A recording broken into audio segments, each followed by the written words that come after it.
오이씨, 나 그새 해봐야 되나? 미치겠다. 어우. 여러분, 처음 뵙겠습니다. 지금 중간고사 끝나고 처음 뵙게 돼서 되게 죄송합니다. 제가 회사를 최근에 옮겼는데, 7월 말에 옮겼는데, 처음에 얘기한, 일반적 한국 회사처럼 처음 얘기한 거고 전혀, 일이 다르네요. 그래서 계속 지금 밖에 있다 보니까, 아마 지금, 되게 불안한 게, 한 1, 2주 있다가 또 끌려 나갈 것 같아갖고, 지금 나가면 내년까지 있어야 되거든요. 되게 걱정이에요, 지금. 그러고, 시험이가 이거 어떻게 해야 되나. 그, 여러분들 좀 계속 온라인 수업이라 이제 수업 질이 되게 떨어지니까 되게 죄송하긴 하거든요. 그렇게 대면하는 거 하고, 이게 이렇게 오프라인 수업하는 거 하고, 온라인 수업하고 하는 건 질이 아주 다르기도 하고, 사실 또 여러분들 보면서 이해하셨는지 안 해하셨는지 이런 것도 봐야 되고, 그렇잖아요. 그러니까 여러분들 보면서 이게 인터랙티브 하는 게 혹시 되게 중요한데, 제가 그냥 온라인 수업만 하다 보니까, 또 온라인이다 보니까 잘 안 들어오시게 되잖아요. 학생들은. 잘 안 들어오시게 되니까. 그런 게 좀 되게 죄송해요. 네, 그래서 빨리 무슨 수가 나야 될 것 같습니다. 오늘 다들 모여주셔가지고요. 예, 이번 주 수업 준비가 좀 잘 안 되긴 했어요. 이번 주 수업 원래 DMO를 이제 이 두 편으로 하려고 했거든요. 디스트럭티브, 저기, 이 지난주에 말씀드렸던 그걸로 이렇게 하려고 했는데, 분산 마리타임 오퍼레이션을 하려고 했는데, 좀 내용도 많고, 이번 주도 제가 좀 시간이 많이 없어가지고, 제가 평소에 알고 있던 거를 좀 정리를 했거든요. 혹시 이 회사 이름 들어보신 분, 한번 손 들어보세요. 이 회사 이름 들어보신 분. 예, 관심 있으신 분은 들어보셨을 거예요. 지금 물리터리계에서 테슬라와 맞먹는 회사입니다. 이, 지금 지금 제가 5주 차인가 5주 차인가 6주 차인가에 6주 차인가에 제가 저기 해상하고 3주 차인가 4주 차에 해상 쪽하고 그다음에 잠수함 관련된 최근에 저기 오르카 관련돼 갖고 했었잖아요.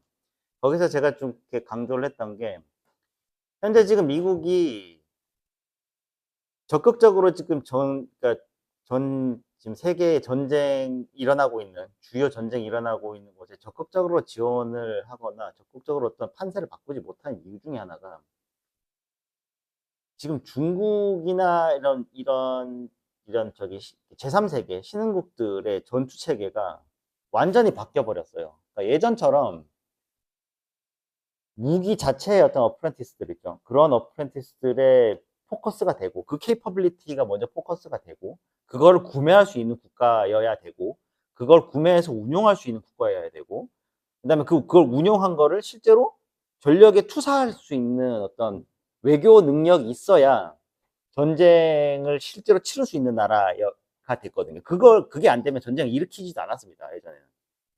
약간 뭐 테러나 이런 거하고 좀 다르긴 한데요. 근데 현재는 중국이 이걸 다 뒤집어 놨어요. 여러분들 이제 논문 공부하시면서 많이 찾아보시면 아시겠지만, 최근에 군사 쪽 관련해 갖고 논문들은 거의 뭐 80% 이상이 중국이랑 터키가 대부분입니다. 되게 좀 이게 그래서 미국 내에서도 말이 굉장히 많이 나왔어요, 이 얘기는. 이게 앞으로도 또 이제 다음 슬라이드 쭉 가면서 이제 얘기를 하긴 할 건데, 그래서 미국이 기존에 있던 무기들을 갖다가 쓰려면 러시아의 핵 공격이나 이런 걸 감안하고 움직여야 돼요. 그러니까 기존 무기 체계를 움직이려면 그런 얼티밋을 상정하고 움직여야 돼요. 근데 지금 지금 우크라이나가 중국이나 다른 이런 여기저기서 생산한 드론 가지고 뭐 하냐면 얘네들이 드론 가지고 뭐 한다고 뭐 전투기 날려서 거의 쓸어버릴 거예요. 그게 안 된단 말이에요. 되게 애매해요, 외교적으로도. 드론으로 뭐 병사 몇 명 죽였다고 너 우리 여기 뭐 러시아가 저기 뭐 아예 그냥 뭐 부대 하나 날려버린다거나 어떤 그런 큰 움직임을 하게 되면 다른 국가들의 어떤 외교적 그런 채널들도 다 닫히게 되는 거고 그냥 진짜로 전쟁하게 되는 거거든요. 그래서 미국이 예전에 그러니까 중국이나 이런 애들이 대량으로 이제 무인 체계라든가 그다음에 굉장히 값싼 이런 무기 체계를 대량으로 생산하는 시스템을 만드는 동안 미국이 이걸 너무 안 했어요. 기존에 있던 어떤 이런 거죠. 예를 들면 전투기 같은 거죠. F-22를 이길 전투기가 있습니까? 지금 지구상에? 공중전에서는 없어요, 최소한. 실제로 우리가 뭐 진짜로 그 스펙이 진짜냐 아니냐를 검증하는 건 떠나서 그 누구도 F-22랑 공중전에서 맞붙고 싶어 하는 전투기는 없어요. 그게 되게 큰 건데, 이런 형태로 모든 기술이나 이런 걸, 이런 미국이나 미국의 어떤 적체 어떤 공군이 갖고 있는 모든 어떤 전술 체계를 만들기 위한 기술을 전투기 하나에 다 쏟아부었단 말이에요. 이런 식으로 만들어서 이 한 대가 굉장히 많은 일을 할 수 있도록 만들어 놓은 시스템이, 그러니까 이거를 기준으로 이제 모든 전투 체계가 만들어진 거죠.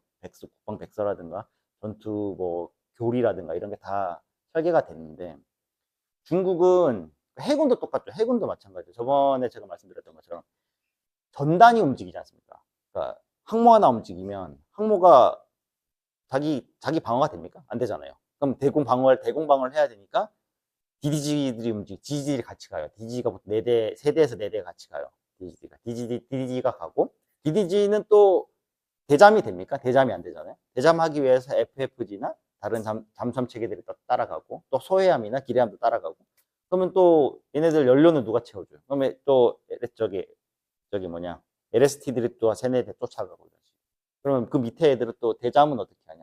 그럼 소해함도 있어야 되고, 헬기도 따라가야 되고, 또 걔네들을 또 물 밑에서 지원을 해야 되니까 잠수함들도 따라가고, 어마어마한 전력이 한 덩어리째 움직인단 말이에요. 이게 굉장히 위험했던 거고. 그래서 이제 뭐 다음에 또 하겠지만, 이걸 그래서 지금 전체적으로 해군이나 공군이나 육군이 전체적으로 지금 전체적으로 다 바꾼 게 뭐냐면, 다 이제 한 곳에 다 안 뭉치려고 그래요. 예전처럼 소해하면 소해를 하는 거고, 그다음에 뭐 DDG는 대공을 하는 거고, 대공 방어를 하는 거고, FF는 대잠이나 저기 해상 방어를 하는 거고, 그다음에 물 밑에서는 잠수함이 하는 거고, 이런 식으로 롤이 다 나눠져 있고, 이것들을 다 뭉쳐가지고 전체 어떤 체계를 만드는, 이게 위험하다는 거예요. 더 이상 이게 더 이상 이걸 유지하기가 되게 어려워요. 왜냐하면 중국이 이제 더 이상 그런 걸 놔두지 않잖아요. 핵무기를 사용하지 않으면서도 그 항모 전단이나 항모의 그 핵심을 다 박살낼 수 있는 그런 초음속, 극초음속 미사일이나 이런 거, 지금 방어가 잘 안 되는 것들 있죠. 방어 보장되지 않는 그런 체계들로 위협을 하고 있고, 또 육상에서는 지금 중국 한번 자주 보시잖아요. 로봇가 움직인단 말이에요. 사람이 아니고 로봇가 온다고. 사람 안 그래도 사람 많은데 중국은. 그러니까 미국이 이거를 적절하게 대응할 시기를 놓친 게 굉장히 크고, 그래서 미국이 지금 전체적으로 그래서 내부적으로 되게 흔들리는 거라고 생각을 해요, 미국이 지금. 그래서 외부에서 그렇게 공격을 하는데 적절한 외교 채널이나 그런 금융 채널이 움직이지 않는 거죠. 그게 되게 문제인데, 그래서 미국이 이대로 그러니까 가만히 있으면 또 미국이 아니겠죠. 그래서 이런 걸 관련해가지고 사람을 찾기 시작했고, 되게 적절한 사람이 적절한 회사를 만들었고요. 이쪽 솔루션을 만들어 온 지 한 8년, 10년 정도 됐습니다. DOD랑 굉장히 좀 밀접하게 움직이는 회사고, 이 회사가 이제 실제로 설립되기 전부터 굉장히 많은 아이디어나 이런 체계에 대한 논의가 많이 있었어요. 그래서 이 회사는 한번 알아보고 가는 게 좋겠다 해서, 이번은 좀 처음 뵈는 거라, 저는 오늘 좀 길게 했을 거라고 생각해서 좀 간단하게 하려고 했었는데, 조만간 또 끌려갈 것 같아갖고, 일단은 최대한 좀 내용을 좀 많이, 말씀을 좀 드려보겠습니다. 안드리라는 회사가 있는데요. 이 회사의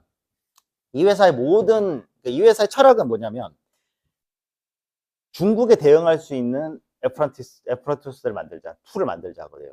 그래서 미국이 지금까지 가지지 못했던 대량 생산 체계를 적극적으로 도입하고 있습니다.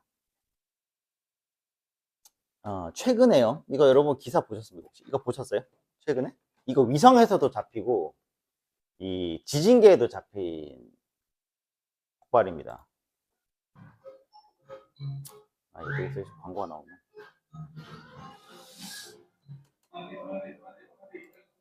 이렇게 하면 광고 안 나오겠구나.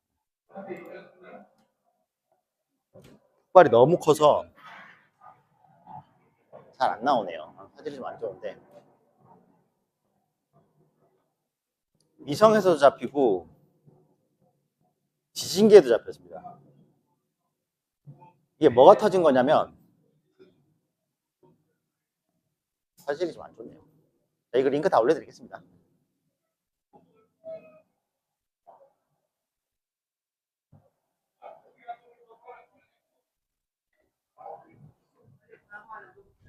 이거 잠깐 여기 보시면 일반적으로 그죠? 작은 폭발이 계속 일어나죠. 예. 특히 여기 보시면 여기 확대된 거 보시면은 아이고야. 확대된 거 보시면은 뭐가 날아가죠. 핑핑핑. 이런 폭발이 대부분 무기고가 터졌을 때, 무기고 공격당했을 때 저런 양상으로 폭발이 보이거든요. 새벽에 얻어맞아가지고. 러시아에 굉장히, 그러니까 러시아는 저게 있습니다. 그 미사일과 탄약을 총괄하는 그라우라는 이 저게 있어요. 뭐라 그러냐. 이 지휘 체계가 있어요. 그라우라는 체계가 있는데 여기서 관리하는 가장 큰 리파지토리가 드론 공격으로 박살났습니다. 근데 이게 이 정도의 폭발을 야기시키려면 드론 크기가 그냥 엔간한 크기가 아니었을 거예요. 굉장히 큰 드론이었을 거고. 근데 그 정도 크기인데도 지금 러시아가 제대로 못 막았다는 게 이게 지금 되게 큰 이슈입니다. 그러니까 작은 드론들이라든가 뭐 그레이드 2 정도 그죠? 예, 뭐 길이 한 4, 5m 정도. 예. 뭐 실용고도 뭐 100m 이하 뭐 이런 거 100m, 300m 정도 그 이하 이런 소형 드론들이 아니라 대형 드론, 중대형 드론한테 이런 걸 당했다는 게 되게 커요, 지금. 러시아의 어떤 전체적인, 그러니까 러시아가 만만한 나라가 아니에요. 만만한 나라가 아닌데, 러시아의 대공방어 체계는 사실 SM2나 SM3보다도 더 예전에는 더 좋다고 알려져 있었습니다. 근데 지금 상황은 이런 거죠. 그러니까 지금 완전히 대공 체계라든가 무기 체계의 어떤 그런 걸 다 지금 기존 체계를 다 뒤집어 놓고 있단 말이에요. 안 막어요. 예전에 있던 레이더 주파수나 그 파장이나 조사 범위라든가 이런 걸로는 못 잡아내는 거예요. 더 이상. 잡아낸다고 해도 이렇게 되는 거고. 그래서 이런 게 시사하는 바가 되게 큽니다. 우리나라 같은 경우는 지금 대부분 우리나라는 보면 대공이나 이 정보전을 미국이랑 일본에 거의 좀 많이 의지를 하고 있단 말이에요. 우리가 지금 우리나라 정보 자산이 박살난 게 꽤 됐는데 이런 게 잘 안 되니까 우리 쪽에서도 되게 이런 거에 우려가 많습니다. 대공방어 그래서 지금 미국이나 이제 이런 나토 쪽에서 우리나라를 이제 어떤 병참 기지화 하기 위한 그런 노력이 최근 한 4, 5년간 계속 있었고 실제로 그런 게 좀 많이 나오니까 다행이긴 한데 어쨌든 지금 상황이 이렇거든요. 그래서 이제 지금 기존에 있던 대공 체계가 더 이상 먹히지 않는다. 이게 되게 큽니다. 그래서 천하 미국이라도 본토에 뭐가 날라오기 시작하면 이렇게 될 수도 있다는 그런 우려가 나오고 있습니다. 아까 말씀드렸듯이 안두릴이라는 회사를 창립한 멤버가 이 창립자가 있는데요. 이 사람이 여러분 아시는지 모르겠는데 이 사람이 오큘러스 VR을 만든 사람입니다. 아세요? 이거 VR 쓰는 거? 네. 이거를 만들었다가 예전 페이스북에 팔았죠. 그러니까 페이스북이 지금 메타로 이름을 바꾸게 된 결정적인 계기가 이 장비거든요. 뭐 차장이 거기 꽂히기도 했고. 근데 사실 혹시 오큘러스 써보신 분 있으세요? 한번 써보신 적 있으세요? 2? 2? 3? 2, 3 다 써보셨어요? 저는 2 써봤는데 신세계였거든요. 충격이었거든요, 진짜. 그게 몇 년 전이야? 그게 한 3, 4년 전인데. 5년, 3, 4년 전인가 그랬는데. 충격이었거든요. 3는 그거보다 해상도 훨씬 좋다면서요. 원래 그게 오큘러스가 이 사람은 그거를 자기 개인적인 프로젝트로 시작을 했대요. 자기가 하고 싶어서. 자기가 시작을 했는데 이제 뭐 존카맥이나 이런 애들이 이제 보고 이거 되겠다 싶어서 이제 밀어줬었고. 존카맥이도 누군지 아세요? 미국의 둠이나 퀘이크라는 게임을 만든 사람이에요. 그러니까 우리가 지금 알고 있는 거의 모든 3D 게임에 거의 뼈다구를 만든 사람입니다. 네. 그 사람이 이제 이 프로젝트를 지원을 했고 킥스타터를 승인을 해가지고 펀딩을 받았고 그래서 오큘러스 VR을 그 회사를 차렸는데 이제 그게 이제 메타에 팔렸어요. 근데 메타에 팔리고 나서 이제 페이스북에 팔리고 나서 이제 일을 하다가 페이스북의 어떤 정치적인 견해하고 이 사람이 보는 정치관하고 되게 분명하게 달랐어요. 그래서 그것 때문에 이제 좀 어떤 이 폴리티컬 이슈가 좀 있었습니다. 그래서 기사 찾아보시면 나중에 기사를 찾아보시면 있겠지만, 그래서 이제 페이스북은 이 사람의 정치적인 어떤 그런 견해 때문에 이 사람을 자른 게 아니다라고 얘기는 했지만, 뭐 전 그래서 법정에서는 그래서 자른 게 아니다라고 이제 결론을 났는데, 이 사람이 나중에 이제 그 추후에 다른 이제 민사로 해서 이제 이 보상을 받아내고 한 거 보면은 그런 견해가 없지 않았을 겁니다. 지금 이번에 트럼프 대통령 후원한 업체들 목록을 보시면은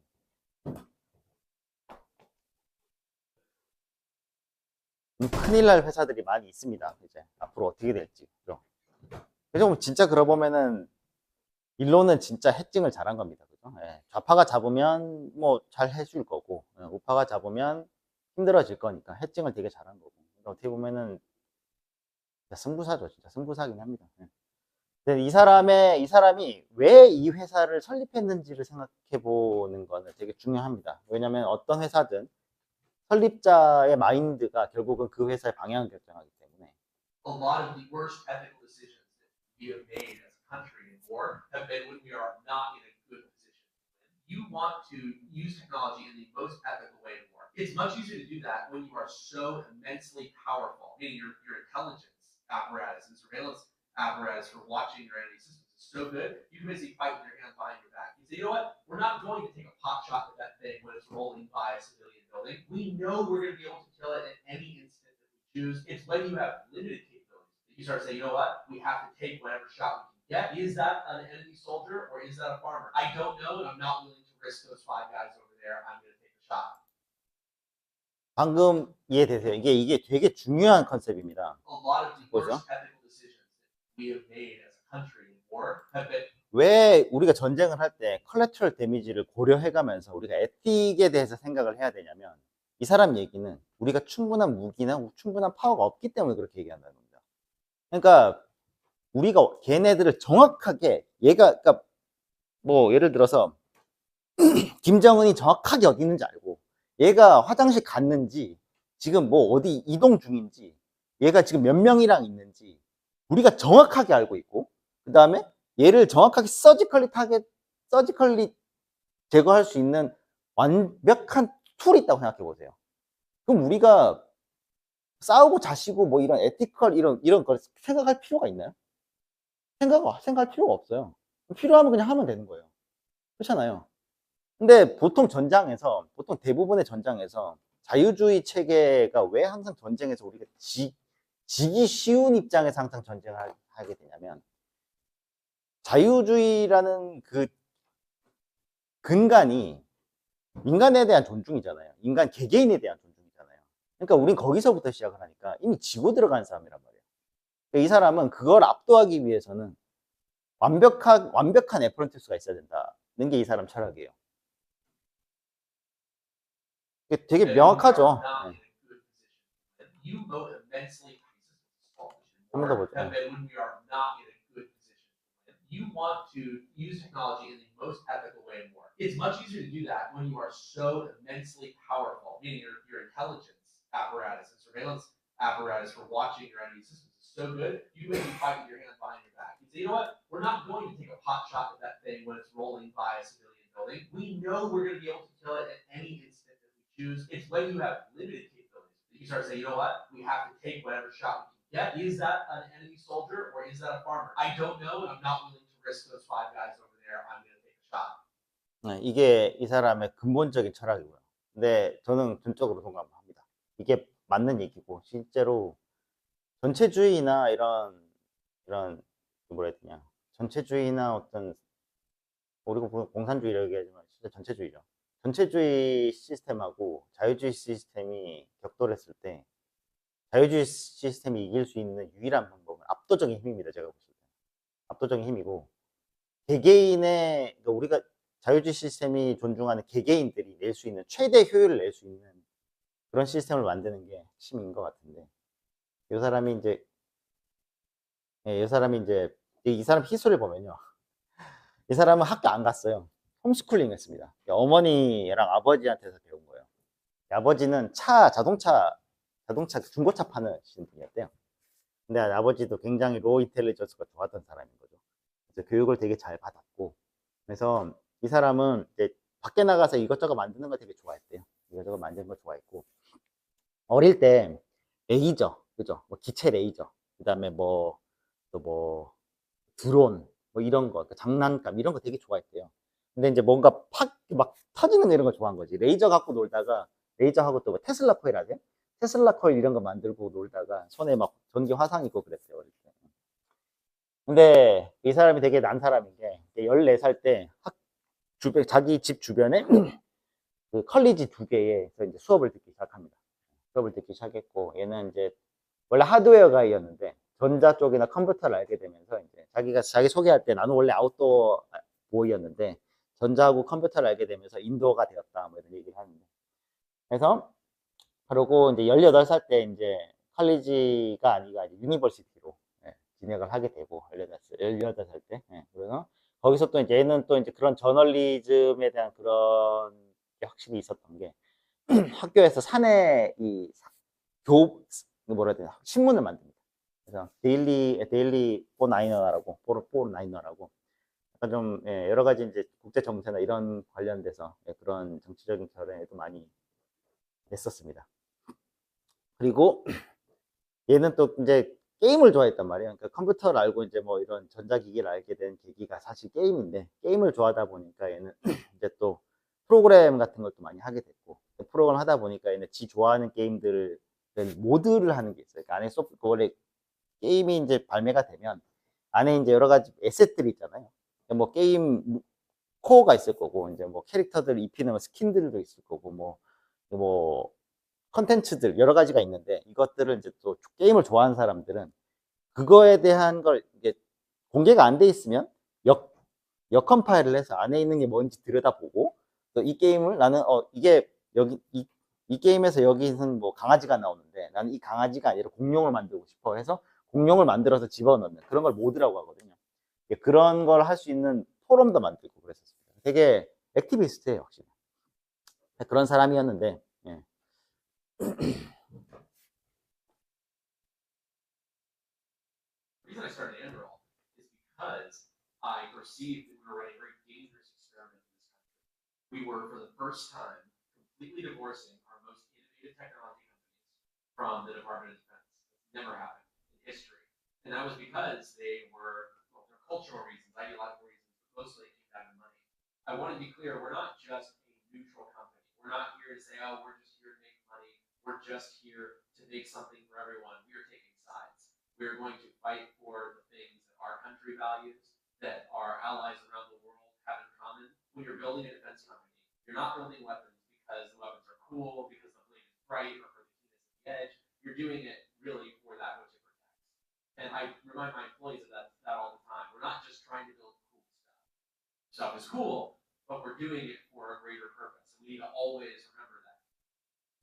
A 그래서 lot of the worst ethical 이런 생각을 가진 사람이었기 때문에 항상 이런 쪽에 관심이 많았어요. 그래서 이 자기 저기 뭐냐 그 회사 자기 저기 오큘러스를 저기 페이스북에다 팔고 이제 이것저것 해보려고 했었는데, 얘는 확실히 이제 가젯을 만드는 걸 좋아하니까 그래서 이제 드론 같은 그런 걸 만들기 시작했고, 이 사람이 되게 난 사람인 게, 이 회사가 전체적으로 지금 이 회사 솔루션 사이트 가보시면 아시겠지만 제가 이 회사를 한 게 한 4년 전쯤이었거든요.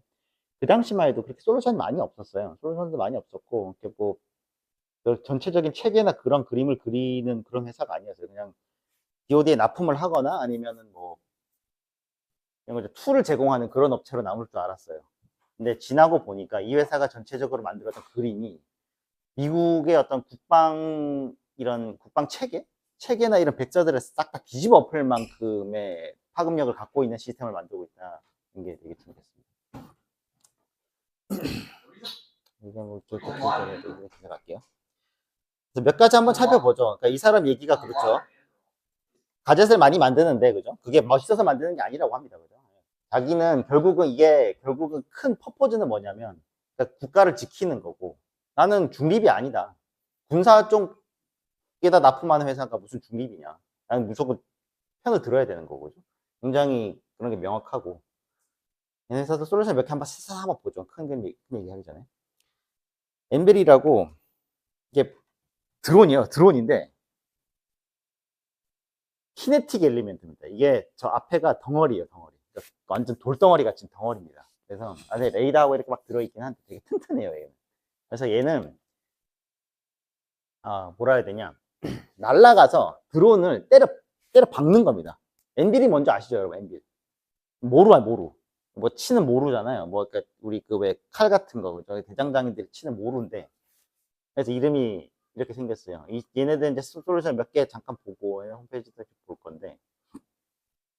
그래서 얘는 상자 안에 들어있다가 드론이나 얘가 날아가서 들이받아서 깨부실 수 있는 애면은 그냥 얘가 가서 날아가서 깨부시는 겁니다. 상자 안에 쭉 들어있다가 이게 방어선이 있습니다. 방어선이 있고 그 방어선에 이제 그 감시 체계들이 있거든요. 홈페이지에 같이 볼 건데 감시 체계들이 있는데 얘네들이 이제 감시를 하다가 이제 디텍팅이 되면 그다음에 얘네들 사이즈 확인하고 속도를 확인하고 고도를 확인하고 얘로 막을 수 있으면 얘가 날아가요. 한번 보시죠. 보면서 합시다.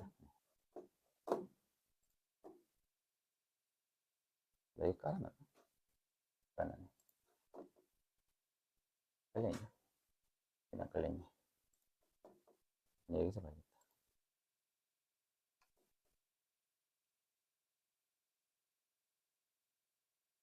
여기 있구나.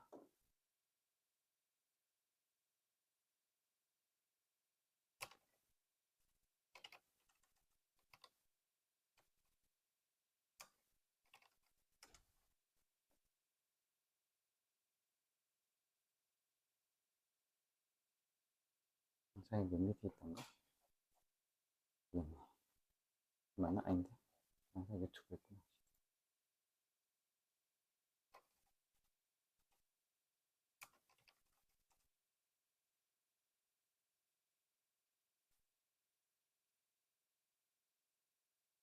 이건 되겠다. 레티스라고 해가지고 이따가 보면 레티스라고 해가지고 통합 어떤 그 뭐라 해야 되냐 AI 이 뭐라 해야 되냐 쉽게 얘기하면 스카이넷 같은 거예요. 그러니까 지금 이거 뭐 이따 얘기하긴 할 건데 다음에도 한번 얘기하긴 할 건데 지금 요즘 전체적인 이 AI를 통한 키 어플리케이션을 만드는 회사 중에 하나가 테슬라가 있잖아요. 테슬라가 최근에 발표한 그 로봇 보셨어요? 그 뭐 이름 뭐였지? 옵티머스? 보셨어요? 1년 반 만에 진짜 사람처럼 막 바뀌었거든요. 1년 반 정도 됐어요. 학습시킨 지. 실제로 학습시킨 지. 걔네들은 이제 3D에다가 이제 클론을 만들어 놓고 3D 이제 뭐라 해야 되지? 그걸 트윈이라고 하죠. 디지털 트윈에다가 이제 대량으로 학습을 시키고 한다고 하는데 그것도 그건데 놀라운 것 중에 하나가 얘네들이 생산한 이 옵티머스들 돌아다니잖아요. 센서들 다 달려 있고 레이저로 이제 매핑도 하고 뭐 사람도 보고 영상도 보고 소리도 듣고 단단 말이에요. 이것들이 얘 하나가 그걸 보고 요 안에 있는 거에서 학습하는 게 아니라 여기 있는 거를 싹 다 네트워크로 보내서 굉장히 큰 커다란 뉴럴 네트워크가 하나 있습니다. 이 뉴럴 네트워크에다가 모든 디멘전을 다 넣는 거예요. 음성이면 1차원이겠죠? 2차원이겠죠? 타임하고 두 개, 음성, 그 다음에 영상 3차원이죠? 시간하고 영상이니까, 컬러니까 3차원이죠? 영상, 음성, 또 뭐 레이저로 이 지도를 만들죠? 이것도 3D 포인트죠, 그죠? 포인트? 3차원 정보. 이런 거를, 되게 다, 전부 다 차원이 다르잖아요. 매트릭스의 모양이 다 다르잖아요. 이거를 한 네트워크에다 다 밀어 넣습니다. 근데 얘 것만 넣는 게 아니라 얘 것도 넣고 얘 것도 넣고 얘 것도 넣고 제 것도 넣어요. 건물 안에 한 30마리가 있어요. 이거를 다 집어넣습니다. 모델에다가. 지금 테슬라 운전하는 거 있잖아요. 테슬라 오토파일럿 있잖아요. 얘도 거의 한 200대의 정보를 동시에 수집한다는 얘기가 있어요. 확실한 건 아닙니다. 공개하지 않으니까요. 거기까지. 그러니까 되게 하이브 마인드 같은 시스템을 만들고 있어요. 근데 얘네들도 똑같이 했습니다. 이것도.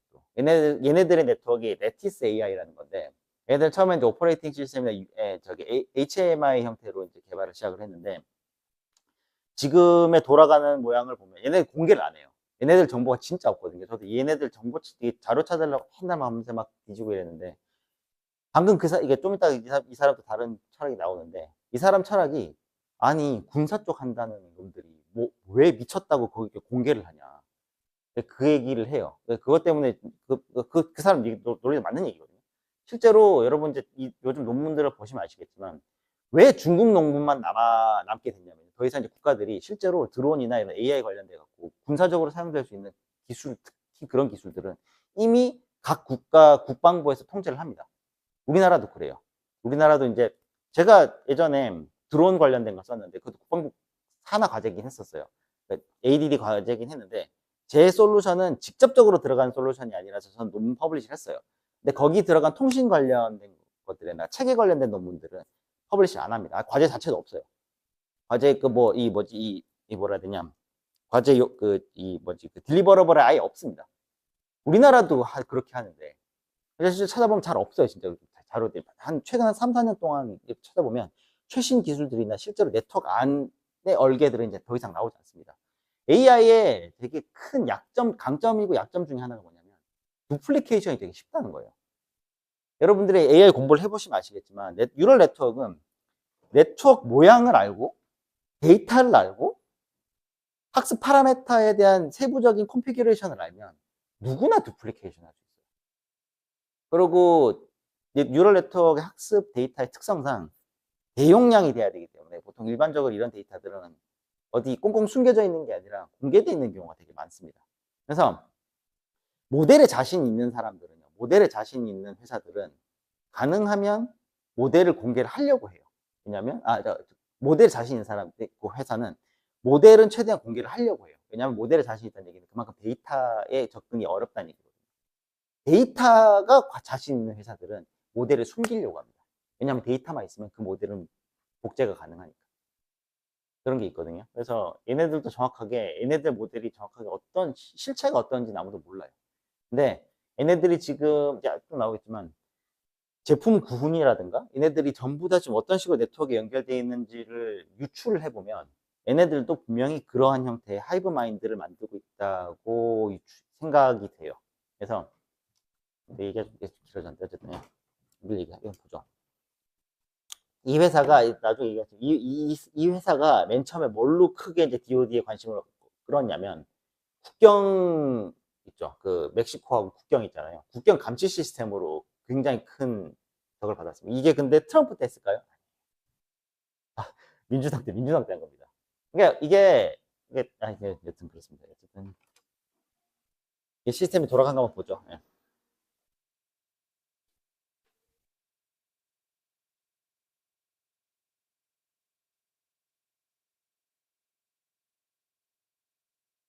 저런 거 어떻게 잡을 거예요? 저렇게 낮게, 저렇게 쪼매난 게 소리도 안 나게 잘 안 나오고. 요게 잡는 거거든요. 요게 밀리미터파 웨이브하고 IR 센서 같이 동작하는 이게 국경 경계 시스템, 센츄리 타워라고 해.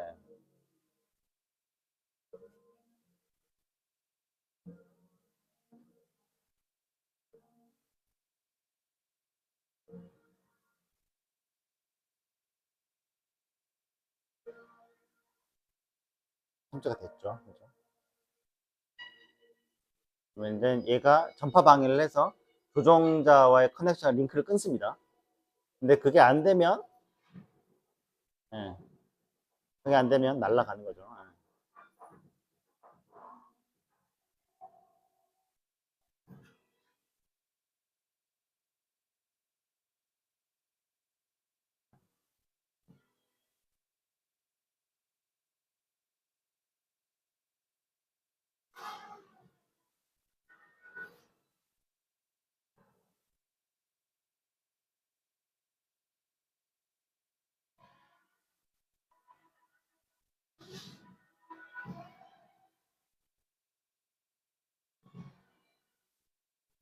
다 쳐박는 겁니다. 예.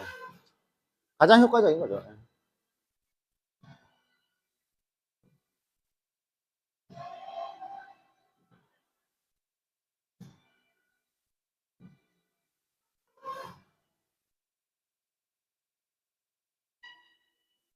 초반에는 저런 트렛을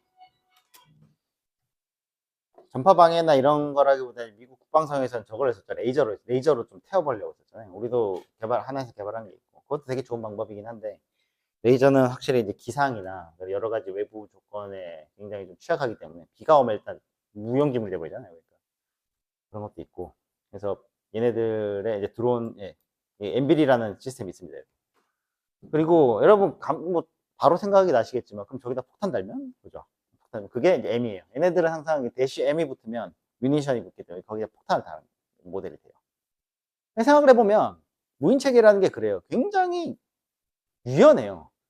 방금 그런 드론을 어떻게 써먹느냐에 따라서, 폭탄 달면은 폭탄이 되는 거고, 거기다 카메라를 달면 ISR 장비가 되는 거고, 그런 컨셉으로 쭉 가는 거죠. 그래서 고도 1km 안에서는, 고도 1km에서 3,500피트, 1km 정도입니다. 1km 정도에서는 제가 담당을 하고, 250나트니까 또가 한 0.6이니까 한 300km, 400km 정도겠네요. 그 정도면 얘가 가서 때려 박는다. 이런 게 있고요. 바라쿠다라는 게 있습니다. 이게 지금 이제 2014년 초에 이제 공장이 이제 돌기 시작했다는 얘기가 있어요. 확실하게 잘 모르겠는데, 계약을 했었나? 예. 지금 DOD랑 어마어마한 계약을 했습니다. 이게 뭐냐면, 이거 보고 가시죠. 예.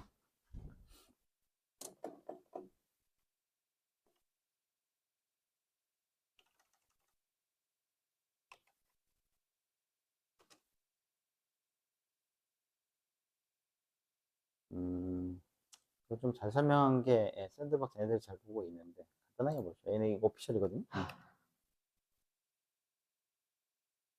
바라코드 M이니까 이제 미니션이 달린 거죠. 예, 폭탄이 달린 겁니다.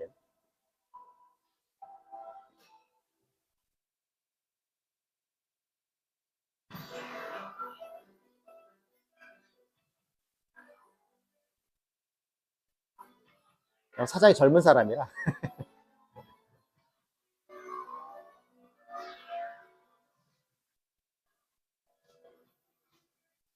핵심은 대량 생산입니다. 대량 생산.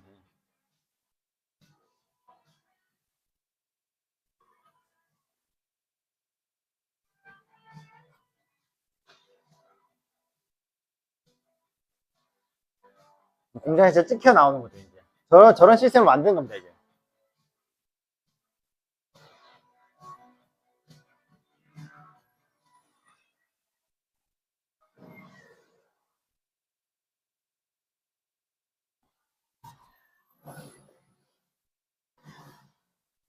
지금까지 이 시장을 로키드 마틴하고 보잉이 독점하고 있지 않습니까? 혼자 쟤네들이 다 해먹고 있었거든요.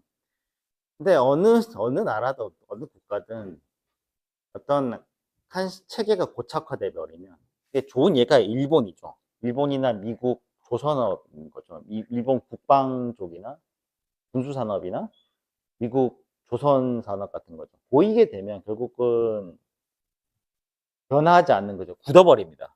더 이상, 그러니까 맨날 비싼 예산 받아서 손으로 하나하나 만들고, 뭐 프로세스나 이런 데 더 이상 그 효율을 추구하지 않는 거죠. 국방이라는 거에 사실 돈 아끼긴 어렵거든요, 사실. 만약에 뭐 국가 예산이 부족해. 근데 국방 예산을 제일 먼저 깎은 놈들이 누구예요? 유럽 애들입니다. 그죠? 국방 예산 깎아서 뭐 했어요? 미국이 지켜주니까. 미국이 준해주고, 뭐, 별말 안 하고 해주니까. 열심히 국방 예산 깎아서 뭐 했습니까?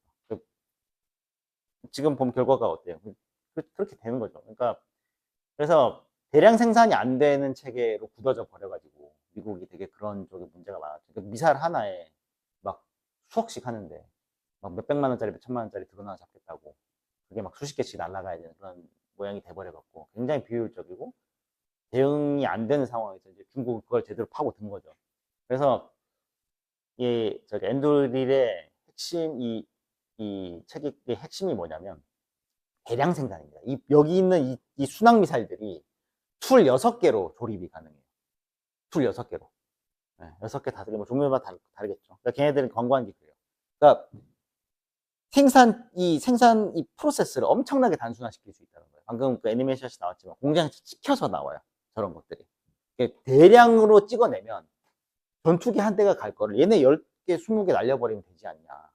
그렇게 되는 거죠. 당연히 이제 뭐 크기도 작고 케이퍼빌리티가 있으니까 어떤 작전 반경이라든가 어떤 지휘 체계라든가 이 전투 체계라든가 이 SCM이라든가 전투 보급이나 이런 체계를 많이 손을 봐야 되겠지만 어쨌든 툴이 생긴 거죠. 이런 어마어마한 툴이 생긴 거죠. 전쟁이 났을 때 이건 막 공장에서 막 찍어낼 수 있으니까 막 찍어낼 수 있으니까 예전에 2차 대전 때 미국이 전함을 찍어냈던 것처럼. 그래서 바라쿠다라는 이제 이 미사일 체계가 있어요. 그러니까 생긴 딱 봐도 수상 미사일이죠. 예, 암속 수상 미사일인데 100이 있고 200이 있고 500이 있어요. 그냥 모듈러 방식입니다. 모듈러 방식이고 250부터는 이제 F-35 내부 무장창이 들어갑니다. 250. 예, 그렇게 설계가 됐어요. F-35 ABC 다 들어가고요. F-15, F-2 다 들어갑니다. 예. MFOM이라고 이 저기 뮤니션 MRLS 뮤니션들을 보통 MFOM이라고 하거든요. MRLS 아시죠? 그 다련장 로켓포 같은, 예, 우리 뭐 천만 아니다, 우리 뭐였지? 현무 같은, 현무 아니다, 뭐였지? 이름 까먹었다. 우리 천무 맞죠? 예, 천무 같은, 예, 그런 체계에 들어가는 뮤니션들을 MFOM이라고 하는데 거기에 플랫폼에도 들어갈 수 있어요. 그래서 굉장히, 그러니까 생긴 건 이게 날개 달리고 막 이랬잖아요. 이게 안에 코어나 이런 쉘이나 이런 이 컨피규레이션을 바꾸면은 충분히 그런 식으로도 활용이 가능하다는 거예요. 사실 코어는 그렇잖아요. 미사일이라는 게 결국 탄도 있고 시커 있고 탄도 있고 추인체 있고 그거 세 개잖아요. 그걸 어떻게 잘 조합을 하냐에 따라서 효율적으로 저렇게 만들 수 있는 거예요. 그래서 이런 제품, 이 세 가지의 제품을 대량 생산할 수 있는 체계를 갖춰놨다, 얘네들이. 그래서 이미 공장은 이미 들어갔고, 공장, 그 기사, 저기, 제가 항상 그 레퍼런스에 다 넣어드리니까, 그거 한번 읽어보세요. 거기에 이제 위치나 이제 계약이나 이제 연간 생산량 이런 게 다 나와 있기 때문에. 세부적인 건 안 나와 있지만. 그리고 500 같은 경우는 500 노티컬 마일 날아가거든요. 그렇게 적지 않습니다, 거리가. 100파운드니까, 탄두 종류의 100파운드니까, 그죠? 그런 거 되고, 작지 않습니다. 그래서 이 부분에 지금 현용 유인 체계에 바로 붙을 수 있고요. C17이나 C130에도 얘네들이 사용이 가능한데, 래피드 드래곤이 이게 어떤 식이냐면, 얘네들이 어떤 이 전투기나 이런 데서 발사가 되는 게 아니고요. 혹은 땅에서 이렇게 발사가 되는 게 아니라, 이게 제가 그림을 좀 갖고 올 거예요. 그렇게 좀 보여야 되네. 잠깐만요. 어떤 식이냐면,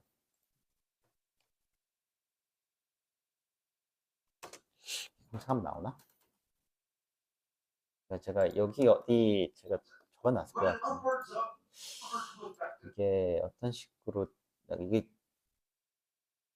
수송기 있죠. 수송기에서도 이게 대량으로 그러니까 수송기를 마치 폭격기로 만들 수 있는 그런 폭격기로 만들 수 있는 케이퍼빌리티를 제공합니다.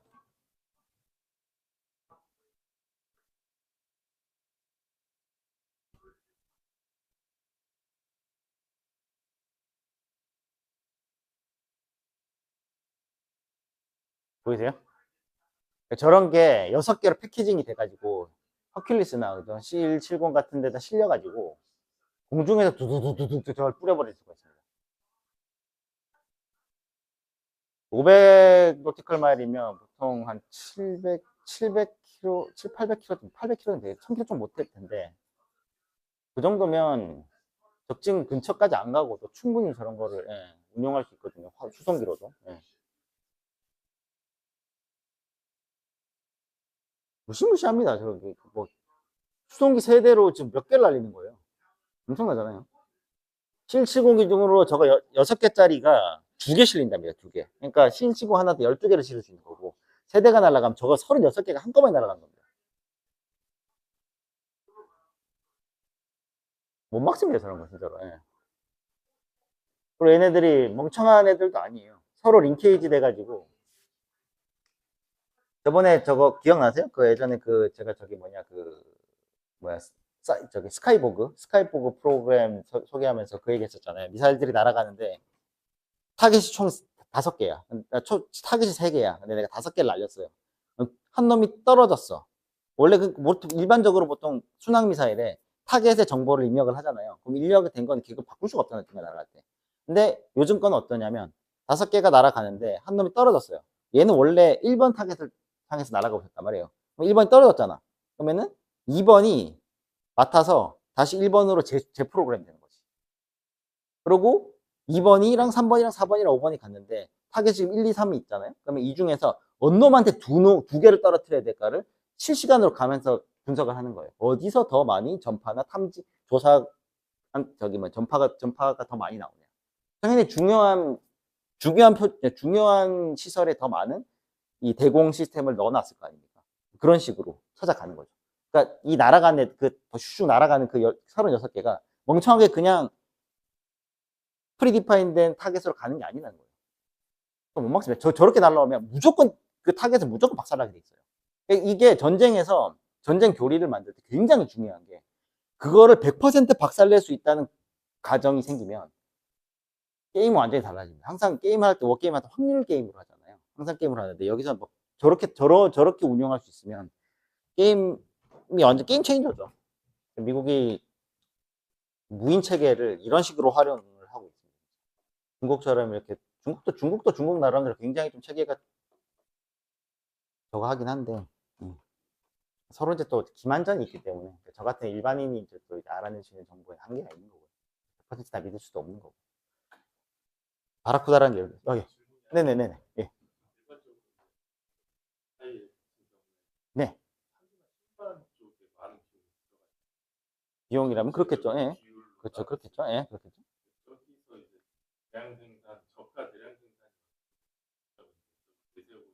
그렇죠. 그렇죠. 그걸로 인해서 기존 무기 체계를 실질적으로 대체할 수 있는. 그렇죠. 잘 생각해 보세요. 한번 잘 생각해 봅시다. 당연히 크기가 작아요. 얘네들 크기가 작단 말이에요. 그리고 유인이 아니기 때문에 결정이나 이 디시전 메이킹에 아직까지 한계가 있을 거라고 우리가 판단할 수 있습니다. 그러면은 얘네를 갖고 진짜 유인을 다 대체할 수 있느냐 생각해 보자고요. 유인을 대체해야 될 필요성이 있느냐부터 생각을 해봐야 돼요. 그러니까 꼭 우리가 사람이 없어야 돼. 사람이 없는 게 제일 좋긴 하죠. 사람이 안 가는 게 제일 좋긴 해요. 제일 좋긴 한데 사람을 완전히 뺄 수 있느냐 하는 거는 둘째 문제예요. 그러니까 진짜 우리가 만약에 이 바라쿠다로 유인 전투기를 완전히 대체해버릴 목적으로 이걸 설계했다면 이런 사이즈로 안 나왔겠죠. 그죠? 이건 좀 다른, 그 뒤에 또 더 나옵니다. 이런 거 말고 방금 말씀하신 것처럼 유인 전투기를 보조하거나 유인 전투기를 대체하고자 하는 목적으로 나온 모듈도 있어요. 이거는 얘네들만 만든 게 아니라 제네럴 아토믹하고 같이 만듭니다. 여기 저 자료 같은 거 많이 넣어놨는데 뭐 한 번씩 제가 설명드리긴 한데 제가 설명을 잘 못해요. 제가 아는 걸 설명 잘 못하기 때문에 이게 사실 그래요. 공부라는 게 그렇거든요. 공부라는 게 자기가 봐야 돼요. 혹시 여러분들 제가 올려드린 레퍼런스 양 많잖아요. 그거 보는 것만 사실 하루 종일 걸리거든요. 근데 저는 이거를 만들기 위해서 2주일씩 쓴단 말이에요. 제가 수업을 한 번도 2주일씩 해요. 이거를 준비하기 위해서 2주일씩 하고 이건 일주일도 안 돼서 만들었기 때문에 모자라긴 해요. 뭐 바로 안 나오잖아요. 보통 한 주 거를 이제 2주일 해서 항상 2개씩 잡고 이렇게 쭉 가는데 여러분들이 이 수업에서 가져가야 될 베네핏은 여러분들 일하시잖아요. 맨날 집에 가면 무슨 공부야. 그렇잖아요. 제가 갖다 드린 거 그것만 소화하시면 돼요.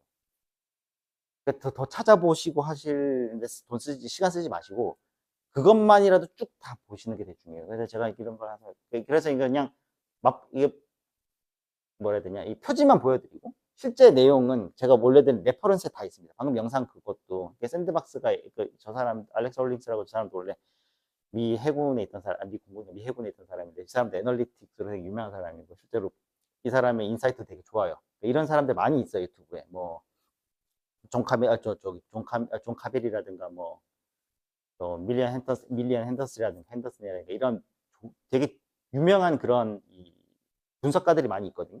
그런 사람들 계속 다 데이터를 보고 또 실제 데이터, 진짜 핵심 데이터가 어디서 나오냐면 미 국방부에서 많이 나옵니다. 해군, 공군, 육군 거기서 데이터들이 많이 나오기 때문에 그래서 많이 보셔야 되고 미국 얘기를 자꾸 해서 그렇긴 한데 우리가 멀쩡하게 신뢰할 수 있는 건 사실 미국밖에 없어요. 우리가 터키 걸 신뢰할 거예요. 뭐 중국 걸 볼 거예요. 일본은 또 걔네들이 뭐 있어도 얘기 안 하지. 여러분 일본 첩보 능력에 대해서 사람들이 잘 몰라요. 일본 첩보 능력이 진짜 어마어마하거든요. 비교가 안 돼요. 생각을 해보세요. 우리나라가 만약에 박정희 대통령 이후에 단 한 번도 그 기무사가 공격받지 않았다고 생각해보세요. 그리고 계속 효율적으로 계속 운영돼 왔다고 생각해보세요. 그 정보 자산의 영역이 얼마 될지. 일본이 그래요. 일본의 자민당이 걔네들 정보 역량에 단 한 번도 터치를 안 했어요.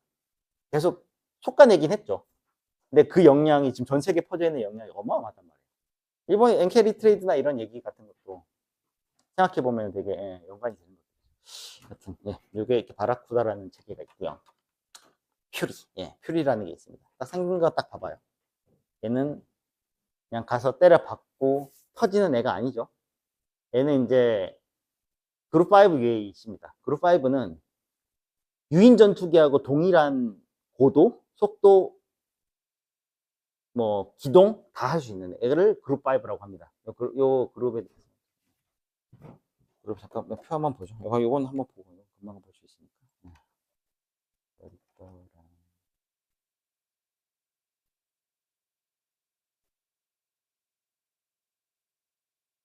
업데이트 안 됐다? 뭐야? 내 랩탑에 있는 게 업데이트 안 됐네? 우씨. 테이블에 있었는데, 잠깐만요. 아, 이렇게 바로 클릭 하려고 했더니.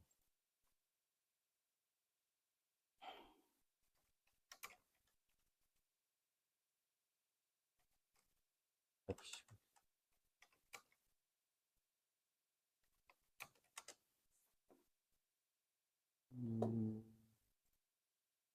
테이블로 딱 나온 게 있었는데. 아닌가? 아, 막히네. 이거 봐요. 이런 거 올리면 다 막혀버려, 이제. 아니, 이건 다르구나. 이게 있었는데.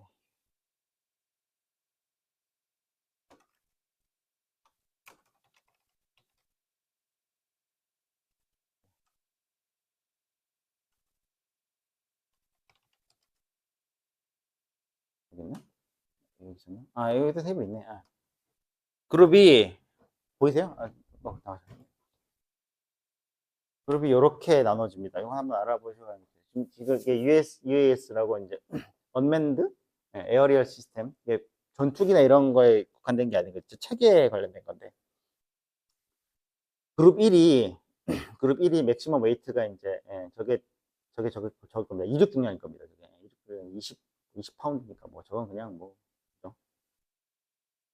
뭐, 다를 수 있는 게 없습니다. 그죠? 그리고 AGL이 어버브 그라운드 레벨이거든요. 그러니까 이건 이 해수면이 아니고, 육상, 땅바닥 기준이고요.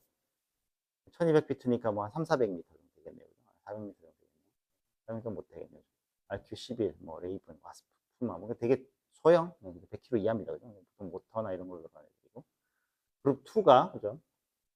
이제 3,500이니까 이제 1000m쯤 됩니다. 1km 좀 올라갑니다. 얘부터는 이제 좀 볼 수 있는 게 커지겠죠.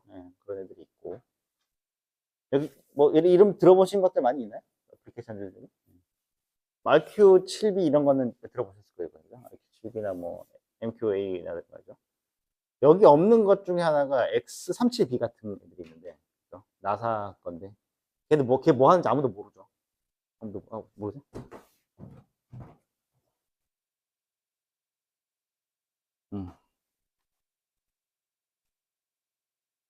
이거 보신 적 있으세요?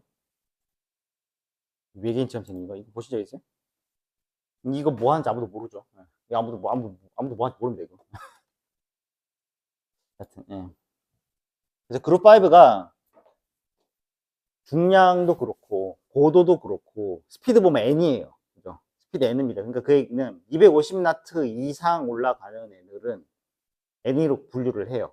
일반적으로 보통, 저게 왜 그룹 5가 왜 N이냐면, 유인 전투기하고 같이 움직이라고 그룹 5를 만들어 놓은 겁니다. 그룹 5는 일반적으로 여러분 받아들이기는, 저거는 유인 전투기하고 같이 움직이는 놈이구나 라고 생각하시면 돼요. 콜라보레이트 에어 컨베서 CO 머시기인데, CA 머시기가 있는데, 그 체계가 좀 있는데, 한번 해볼게요. 그래서 그룹 C고요.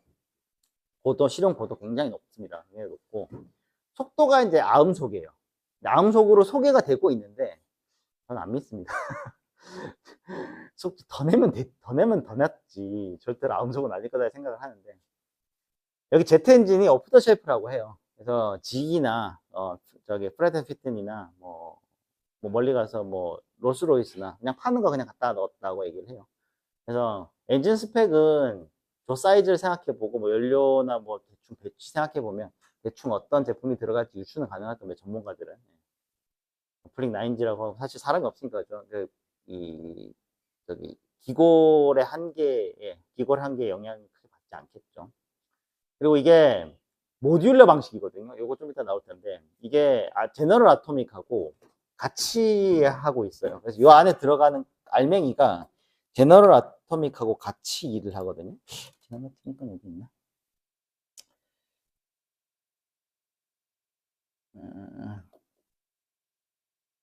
이거 업데이트가 안 됐구만. 잠깐만요. 아씨, 제 랩탑에서 한 게 동기화가 안 됐구만요. 여기 있을 것 같은데. 잠깐만요. 인디시어 좀 나왔다.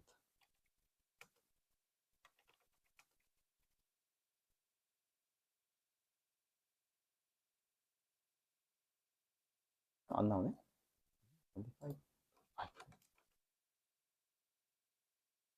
여기 나와요. 갬빗이구나. 갬빗이고. 갬빗 승부사. 예. 갬빗 시리즈인데 한번 잠깐 보시죠.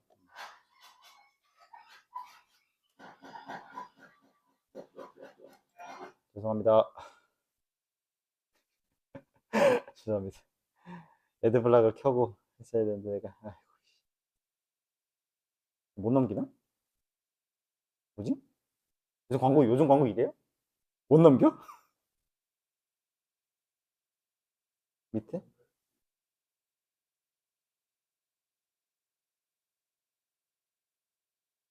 왼쪽에? 아니, 이거 그거예요. 지금 스폰서 블락. 광고 스킵도 안 되는구만. 제너럴 아토믹도 사실 뭐 국방부 갖다 준 프로젝트마다 다 나가리 나가지고 그죠? 레일건 하다 안 됐지, 레이저 하다 안 됐지, 뭐 갖다 주는 것마다 다 안 돼가지고 되게 힘들었는데 그죠? 예. 무인기로 그죠? 그 리퍼 시리즈로도 먹고 살다가 그죠? 지금 엔두릴하고 이제 얘네들 부족한 게 소프트웨어였어요. 그래서 엔두릴하고 이제 합작하는 게 얘네들한테 굉장한 시너지가 되는 거고 저게 코어인데 저 코어를 여러 가지 형태의 이제 인클로저에다가 장착을 하는 겁니다. 똑같은 게 들어간다는 건 좀 말이 안 되고 이제 같은 해당 이 디멘전에서 여러 가지 이제 컨피규레이션이 가능하다고 고려할 수 있겠죠. 그래서 각 목적에 따라서 여러 가지 형태로 바뀌게 됩니다. 사실 이제 안에 이제 정보 수집할 수 있는 그런 정보 수집, 그다음 통신할 수 있는, 그다음에 여러 가지 이제 이 미션 컨트롤에 관련된 것들이 이제 어떤 이 비행 플랫폼에 들어갈 수 있느냐에 대해서 요게 갬빗 1일 겁니다. 예, 저게 갬빗 1일 거고, 이게 갬빗 2네요. 예, 한국의 갬빗 1이고,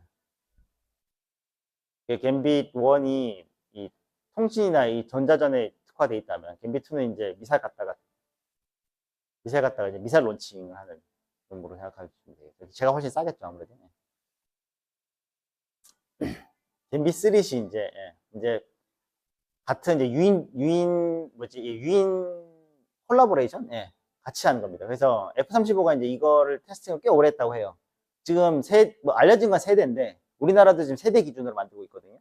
뭐 실무 계신 분들은 저보다 잘 아실 것 같긴 한데, 이제 2대가 되면 8대로 뭐 확장이 된다고 하고 그런 얘기가 있더라고요.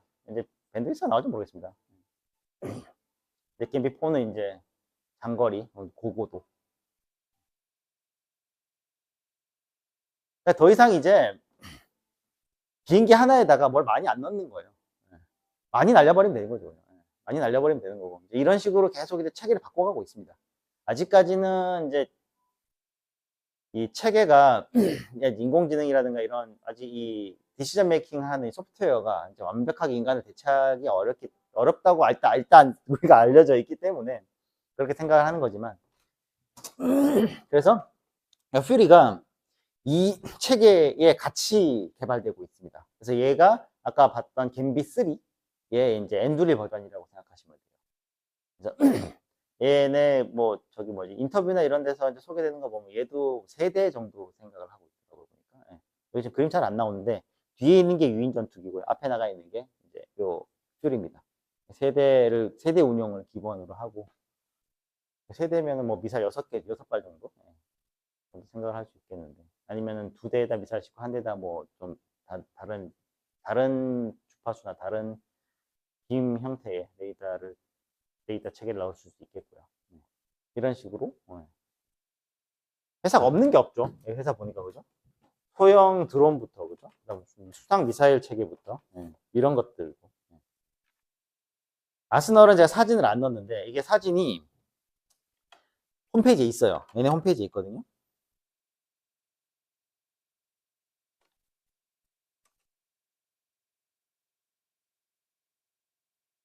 얘네 로켓 모터도 만듭니다. 최근에 로켓 모터도 하고 있어요.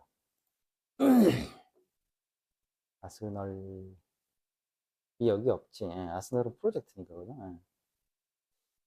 레티스에도 없고 여기 없나? 기사였나? 기사를 보자.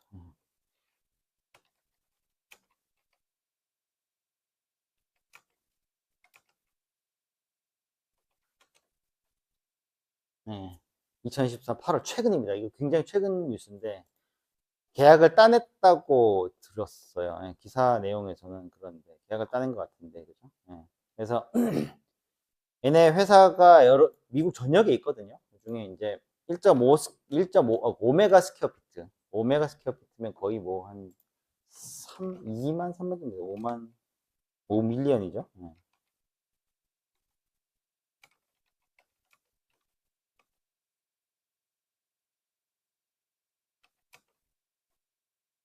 와, 어마어마하죠. 46만, 그러니까 얼마야?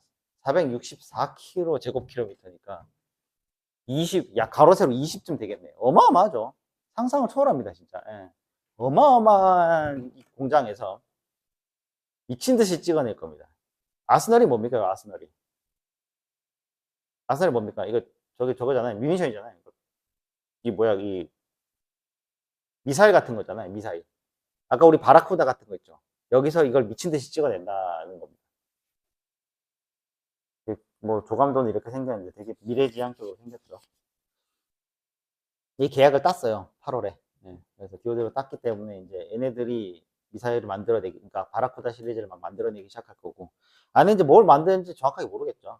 이걸 뭘 만드는지 따라서 적고고 이제 그 해당 전투 교리를 유추할 수 있을 테니까.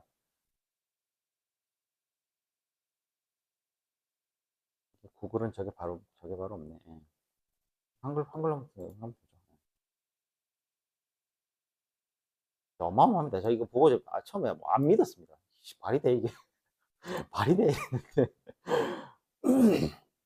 그래서 사실 이 정도면 이게 사실 자동화라서 고용 효과는 크게 많이 없을 것 같은데 제 생각에는 이게 이 생산 자체가 아니라 이 생산에 들어간 여러 가지 부품들 있잖아요. 부품들을 생산하는 고용 효과가 되게 클 것 같습니다. 그래서 제가 보기엔 트럼프가 이제 대통령이 된 거는 이런 방향을 위해서 대통령이 된 것 같아요. 저는 모르겠어요. 그런 생각이 있어서 그런가. 투표 시스템은 저는 이미 많이 좀 저거 됐다고 생각을 하는데 어쨌든 트럼프가 이쪽 방향으로 되게 많이 밀고 있고 사실 저는 그렇게 생각해요. 오른손 왼손 다 어디 붙어 있습니까? 똑같은 데 붙어 있잖아요.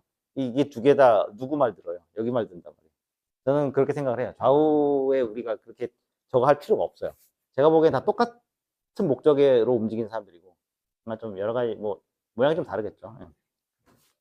하여튼 그래서 이게 되게 커요. 이제 이걸 실제로 이제 진행을 한다는 얘기는 이미 미국은 전체적인 어떤 이 국방의 체계라든가 이런 거를 이미 이쪽으로 방향을 다 잡아놨다고 봐야 됩니다. 제 생각이 그래요. 이미 방향을 다 잡아놨다고 봐야 돼요. 여기로 갈 거다. 이미 정해졌고. 화이트 페이퍼가 아직 2025년에 나오죠. 2025년에 나오면 이제 여러 가지 저게 있겠죠. 이게 이 회사의 되게 큰 장점 중에 하나가 아까 말씀하신 것처럼 아까 말씀하신 질문을 잠깐 첨언을 하자면 아까 말씀하셨던 것처럼 시커나 추진체 뭐 그다음에 뭐 장약 이런 거가 사실 어떻게 보면 그 미션 컨트롤의 그 핵심이잖아요. 사실 핵심인데 이렇게 생각할 수 있죠. 예전에 제가 통신 모뎀을 개발할 때 제가 이제 대학을 졸업해서 처음에 이제 통신 모뎀을 개발을 할 때 두 가지 방향이 있어요. 제가 FPGA를 했거든요. FPGA라고 칩 설계를 하는 쪽이었는데 두 가지 방향이 있습니다. 개발할 때. 칩을 빡세게 해가지고 드라이버를 편하게 짜는 방법이 있고, 칩을 굉장히 제너럴하게 짠 다음에 드라이버를 복잡하게 짜는 방법이 있어요. 그러니까 드라이버는 일단 소프트웨어 위에 올라가죠. 그러니까 뭐 최소한 OS나 아니면 펌웨어 위에서 돌아가니까 펌웨어는 좀 다르긴 하지만 어쨌든 제가 리디파인 할 수 있는 정의를, 그러니까 그 펑션을 어느 레벨에다 갖다 놓느냐에 따라서 이 제품의 성능이라든가 용도라든가 이 캐릭터가 달라지는 거예요. 말씀하셨던 것처럼 제가 만약에, 그죠? 제가 만약에 이런 거죠. 말씀하신 것처럼 이 시커나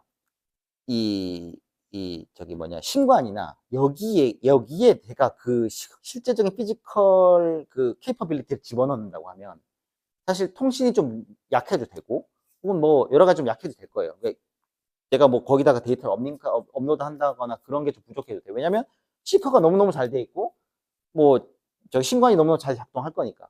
근데 이럴 수 있죠. 이 두 개의 가격을 되게 저렴하게 만들고 통신 링크를 굉장히 강하게 만든 다음에 제가 여기서 그걸 조정할 수가 있겠죠. 이해되세요? 그런 식으로 여러 가지 유연하게 어떤 그 컨피그레이션을 바꿀 수 있는 그런 룸이 있는 거죠. 엔두릴의 핵심은 AI에다가 다 집어넣어요. 얘네들 만드는 거 보면 다 집어넣어요. 다 연결이 된대. 근데 그렇게 되려면 굉장히 고도화된 멀티모달 인풋 매트릭스가 정의가 돼야 되고, 아웃풋이나 어떤 결과를 뽑아내는 것들도 굉장히 높은 레벨에서 뉴럴 네트워크 정의가 돼야 됩니다. 그러니까 보통 이런 걸 보통 엔드 투 엔드라고 하는데, 전처리 안 하고 데이터 그냥 집어넣고 결과도 그냥 바로 갖다 쓰는 거죠. 그러니까 전체 모든 프로세스가 AI 뉴럴 네트워크망 안에서 다 이루어지는 거 엔드 투 엔드라고 하는데, 얘네들이 그런 걸 되게 기치로 삼아요. 개발하는 거 보면. 그래서 여기 아마 공장도 굉장히 고도하게 정밀한 그런 어떤 고도로 설계된 그런 생산 체계로 돌아갈 확률이 높고, 만약에 진짜 이 생산 체계도 레티스라는 얘네 AI 시스템에 관장을 하게 된다면 진짜로 무슨 스카이넷을 만드는 게 아닌가라는 생각이 들 정도로 고도화된 인공지능 모델을 갖고 있다고 생각할 수 있겠죠. 뭐 말씀드린 대로 이제 유출할 뿐이니까요, 사실은. 이런 건 이제 더 이상 저 같은 이제 일반인이 알 수 없는 레벨이기 때문에 그렇게 유출하는 거고요. 아스널이라는 걸 만들고 있습니다. 그래서 투자는 이제 당연히 시리즈 F겠죠. 이 정도 투자하는데, 그죠? 시리즈 F 투자를 펀딩을 약속을 받았고, 미국의 생산 케이퍼빌리티 극대화하고 공고화하기 위해서 지금 이렇게 들어가는 거. 위치는 코스타 메카입니다. 캘리포니아에 날씨는 좋은데라고 합니다. 이게 진짜로 되게 중요해요. 전쟁을 하는 데 있어서 절반 이상은 전 보급이라고 생각을 하고, 보급이 안 되면, 그러니까 화력을 투자하지 못하면 제공권도 이 전선도 유지할 수 없다고 봐요. 근데 그게 되게 중요해요. SCM이 정말 중요한데, 미국이 육상에서 보면은, 미국 전차들이 해외에서 힘을 못 쓰는 이유 중에 하나가 얘네 엔진이 기계 스탑이란 말이에요. 그래서 풀로 돌리면 하루에 2번, 3번씩 연료를 채워줘야 된대요. 그러니까 그거 어떻게 따라가? 그죠? 전차 아무리 빨리 가서 전선 확보를 해놔도 뒤에서 못 갖다 주면 전선 유지가 안 되는데. 그게 SCM의 초킹 포인트죠. 그게 되게 중요한데, 얘네들은 이제 그걸 없애기 위한 미친 듯이 화력을 쏟아붓고도 뒤에서 계속 나와야 되는 거죠. 그거를 목표로 하고 있는 것 같습니다. 중국이 물량으로 하겠다? 그러면 우리는 고도화된 물량으로 밟아버리겠다라는 게 생각에는. 중국이 약간 좀 그래요. 이건 좀 개인적인 사담인데, 여러분 지금 회사 어디세요? 회사 삼성. 예. 지금 삼성 얘기 많잖아요. 삼성 얘기 많죠. 저도 동기들 삼성 되게 많이 댕기고, 저만 공부를 안 했거든요. 제 친구들은 다 공부 열심히 해갖고 다 대기업 갔어요. 그래서 이렇게 만나면은 그런 얘기 많이 하는데, 예전에 삼성이 그랬다고 들었어요. 프로젝트를 하면은 2개를 동시에 굴렸대요. 그러니까 제품 하나 만드는데 팀을 2개 굴리는 거지. 그래서 서로 경쟁하게 해서 마지막에 성능이 좋은 거를 이제 이런 식으로 했는데, 이게 고착화가 돼서 지금 이렇게 막 그런 게 뭐 보신주의라든가 안일하게 그런 게 생긴 거잖아요. 이럴 때 보면은 그런 분위기를 만들고자 하는 사람들이 있어요. 이게 저는 크게 보면 그게 자유주의하고 전체주의라고 생각을 해요. 회사 생활 해보면 뭔가 근본적인 가치에 집중하는 사람들이 있고, 근본적인 가치보다는 거기서 나오는 부산물에 관심 있는 사람들이 있어요. 저는 항상 그래서 이런 사회가 이렇게 돌아가는 게 아닌가 이렇게 생각을 하는데, 중국이 갖고 있는, 제가 중국 사람들이랑 일을 좀 해보고, 지금도 이제 출장 가서도 계속 중국계 피가 섞인 사람들이랑 계속 일을 해보는 건데, 이건 얘네 에스닉, 이게 트레이신 것 같아요. 이쪽 에스닉 쪽에 트레이신 것 같아요. 얘네들은 근본적인 가치에 크게 관심이 없습니다. 그러니까 내가 뭘 얻을 수 있느냐. 내가 여기서 내 베네핏이 뭔가에 굉장히 특화돼 있어요. 걔네들은. 그걸 찾는 게 너무너무 잘 돼 있어요. 그런 건 저 잘 못해요, 사실. 저는 근본적인 거를 먼저 이해를 하고 하다 보니까 그런 걸 많이 놓치는데, 그러니까 보통 사업하는 사람들이 있고 좀 그런 사람들이 많은 거죠. 그래서 중국 사람들이 사업을 잘하는 거고, 돈 잘 굴리는 거고, 생활력이 강한 거, 그런 게 있는 거죠. 예를 들어 중국에 대해서 얘기해서 그런데, 터키도 그렇고, 저기 예전에 이란 사람들도 좀 그랬어요. 이란 사람들은 좀 미쳐긴 한데, 예. 그런 쪽 사람들이 좀 그래요. 보면은 그 사람들은 이런 거죠. 중국 사람들이랑 얘기해보면, 진짜 중국 본토 사람들이랑 한 번씩 이제 이런 얘기를 할 수 있는 기회가 돼서 얘기를 하다 보면은, 조심스럽게 얘기를 하다 보면, 어떤 식으로 나오냐면, 얘네들은 우리를 되게 신기하게 생각해요. 왜냐면, 너네 봐라. 너네 자유나 이런 것들 때문에 사회가 굉장히 불안정해지지 않느냐. 근데 얘네들한테는 자유를 조금만 포기를 하면, 완벽한 통제 사회에 너를 집어넣기만 하면, 네 인생은 굉장히 편해지고 굉장히 안정적으로 변하는데, 왜 굳이 거기에 그렇게 큰 가치를 두느냐에 대해서 굉장히 의아해 하거든요. 우리 같은 사람 입장에서는 그게 되게 좀 납득이 잘 안 가죠. 이해는 가지만 납득이 안 가죠. 그죠? 예. 우리가 사람 사는 게, 우리가 물질적으로 풍요롭기 위해서 사는 게 아니잖아요. 사실. 그런 게 좀 가치관이 좀 그런 차이가 있는 것 같긴 한데, 어쨌든 그래서, 얘기 돌아가면, 미국이랑 중국이 결국 이런 체계를 만들어 놓은 거 보면은, 중국은 확실히 보면은 그 개개의 그 장비들, 이런 장비들이 미국처럼 이렇게 체계화돼서 완벽하게 어떤 모양, 전체적인 그림을 만들어내는 거에서는 중국이 미국보다는 훨씬 먼저 시작했지만 아직 뒤쳐져 있다고 제 개인적인 사견으로는 그렇게 보여요. 중국이 이런 정보를 잘 공개 안 하는 것도 있겠지만, 얘네들은 좀 그런 것 때문에 좀 블러핑 하는 것도 많잖아요. 그런 게 있는 거예요. 이게 좀 선으로 가는 거.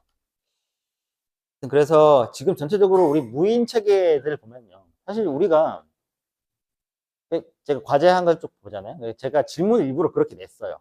질문 그렇게 냈는데, 그렇게 대답하실 것 같아서 그렇게 냈는데, 완전 무인 체계에 대한 강력한 어떤 장점을 어필하신 분들은 아직 안 계시더라고요. 우리가 왜 무인 체계를 만드냐면, 이게 효율적이기 때문이 아니에요. 우리가 왜 무인 체계를 만들까요?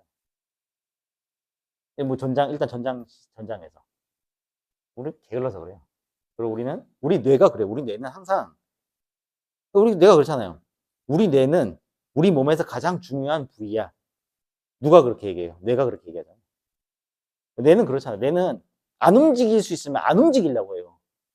여러분, 뉴럴 네트워크 공부해 보시면 아시겠지만, 지금 뇌에 이 조그만 부분 있죠. 요거 조그만 부분 떼가지고 데이터 센터 하나 만들어요. 그 데이터 센터가 지금 전기 얼마나 먹는지 아세요? 저 이번에 말레이시아 들어가는데 20메가와트짜리 하거든요. 근데 그 옆에 몇 메가와트짜리가 지어지고 있냐면 80메가와트짜리가 지어지고 있어요. 발전소 세대 분량이거든요. 100메가와트면. 엔간한 그런 작은 발전소 세대 분량이에요. 어마어마하거든요. 그러니까 우리 뇌는 이제 단백질 기반으로 이제 확률 모델로 돌아가니까 에너지 적게 써요. 엄청나게 적게 써요. 정말 너무너무 효율적이거든요. 근데 우리가 먹는 거 양을 생각해 보면 우리가 먹는 거에 3, 40% 지원차 써요. 아무것도 안 하고 멍 때리고 있어도 지원차 써 3, 40% 쓴다고. 그렇게 에너지를 많이 쓴단 말이에요. 그러니까 얘기가 좀 들어간다. 어쨌든. 그래서 지금 전체적으로 이제 어쨌든 이 무인 체계가 대량 생산이나 이게 핵심이고요. 그러니까 무인 체계는 기본 대량 생산 핵심이고, 이 무인 체계를, 이게 언맨드 비클들을 어떻게 효율적으로 조합해서 최고의 아웃풋을 낼 거냐. 이거 제일 잘하는 게 미국인들입니다. 옵티마이제이션 시어리, 그 다음에 뭐 인포메이션 시어리의 시작은 다 미국에서 나왔어요. 미국이 제일 잘하는 겁니다. 그래서 전체적인 전투 체계나 이런 모든 앞으로 이제 일어날 전쟁의 근황은 미국한테 모든 게 유리하게 돌아가고 있어요. 제가 봤을 때는.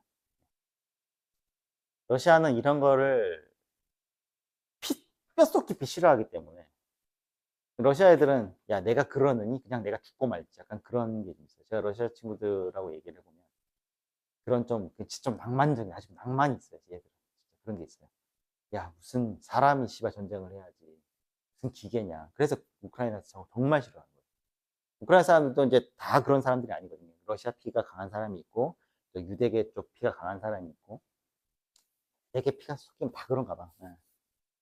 이게 눈물도 피도 없어요. 얘네들.